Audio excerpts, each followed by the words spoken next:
দেশের বক্সিংয়ে ফিরেই চমক দেখালেন প্রবাসী বাংলাদেশি বক্সার জিনাত ফেরদৌস। জাতীয় বক্সিং প্রতিযোগিতায় অংশ নিয়ে জায়গা করে নিলেন ফাইনালে।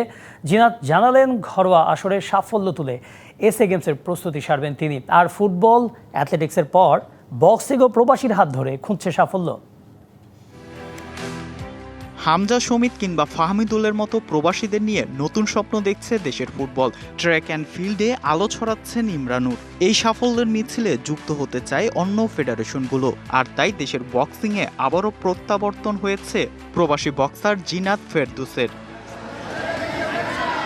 রবিবার থেকে ঢাকায় শুরু হয়েছে জাতীয় বক্সিং প্রতিযোগিতা। এই প্রতিযোগিতায় অংশ নিয়ে ইতিমধ্যে ফাইনালে জায়গা করে নিয়েছেন জিনাত। বুধবার শিরোপাল লড়াইয়ে মুখোমুখি হবেন আফরা খন্দকারের বিপক্ষে, যিনি জাতীয় নারী ফুটবল দলের অধিনায়ক আফিদা খন্দকারের বোন।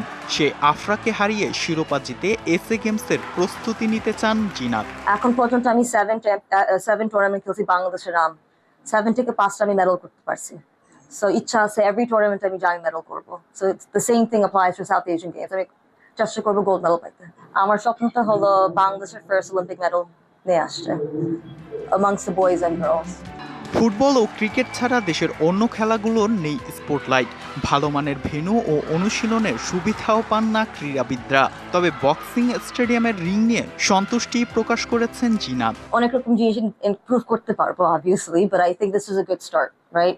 মানুষ আসছে, জমজমি হচ্ছে, অনেক বাচ্চারা খেলতেছে। So hopefully আমাদের ফান্ডিংটা আসবে, we can improve the environment here. Boxing বিশ্বের জনপ্রিয় খেলা। দেশের বক্সিংয়ে সাফল্য ফিরে আনার লক্ষ্য এই প্রবাসী বক্সারের। Fardin Saju, DBC news, Dhaka.